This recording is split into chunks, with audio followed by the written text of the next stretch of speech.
Despite a $3 billion dip in funds for recurrent expenses, the Ministry of Economic Growth and Job Creation has received the lion's share of the 2020-2021 budget to carry out well-needed capital projects.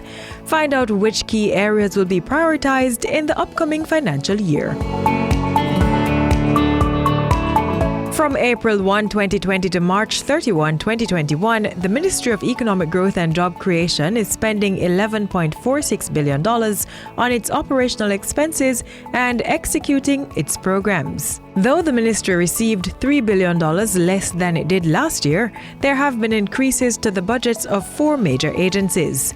The increases indicate the priority areas: environmental protection, infrastructure development, and full utilization of physical resources. On the capital side of the ministry's budget, $22.3 billion will go towards growth-inducing projects. Chief among them is the $12.9 billion build-out of the Southern Coastal Highway Improvement Project. Getting people connected is a great part of what economic growth is all about. The flow of goods, capital, technology, and people will drive economic growth and create a broader space for development and prosperity for all. This project is financed from the Consolidated Fund and China Exim Bank. The 2020-2021 program seeks to continue land acquisitions, complete designs, and commence work on the Maypen to Williamsfield leg of the project. Detailed designs for the stretch from Harbourview to Port Antonio will be completed. Land acquisition and road construction works are expected to continue on the Harbourview to Yallahs Bridge and from Yallahs Bridge to the Port Antonio corridor. Infrastructure works will also get underway in Western Jamaica. $3.7 billion has been set aside to build the long-anticipated Montego Bay bypass. It's expected that land acquisition, utility relocation, and road construction works are to commence in the year.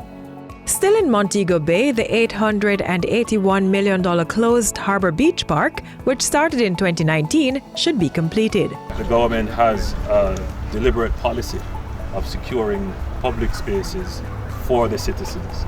And in this case, we have used the Tourism Enhancement Fund, in addition to some public resources as well, government resources, to fund this particular park. The Montego Bay Waterfront Protection Project, worth $489 million, will also get underway in the year. Rural road rehabilitation will get a $400 million boost, while the Broadgate to Agualta Vale Main Road in St. Mary will receive $67 million. Ongoing works under the Major Infrastructure Development Program will be closed out at a cost of $350 million.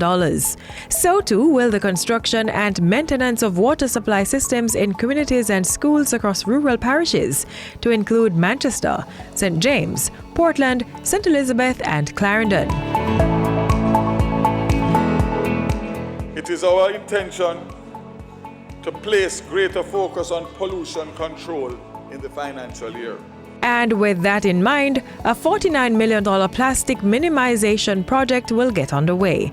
This is aimed at complementing the ongoing ban on certain categories of plastics. The second phase of government's pilot program for climate resilience will get underway in the upcoming year. $346.4 million will be used to, among other things, implement adaptation measures in the Upper Rio Minho watershed, conduct training seminars, and complete a national spatial plan.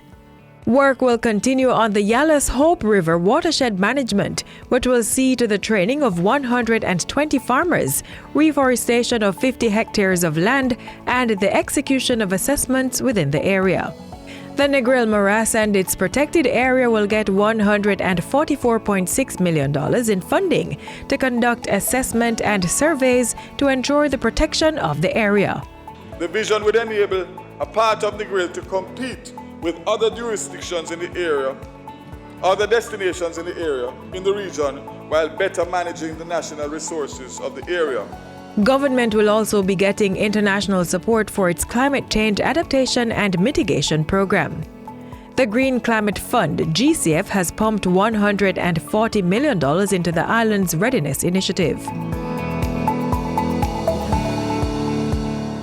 The Ministry of Economic Growth will be focusing its efforts on improving the island's business climate during the 2020-2021 financial year. $830 million has been set aside to continue the ministry's credit enhancement program. During the year, 86 bank guarantees are expected to be issued to small and medium-sized enterprises. Another $540 million will go towards giving more MSMEs access to funding. An SME fund is to be created and an interactive technology platform established. The Development Bank's Boosting Innovation, Growth and Entrepreneurship Ecosystems Big E program has been funded to the tune of $485.8 million. With support from the Inter-American Development Bank, the program will increase the number of MSMEs accessing financing, capacity training, and support. It is going to support the development of businesses at the very base of the economy, at the roots of the economy.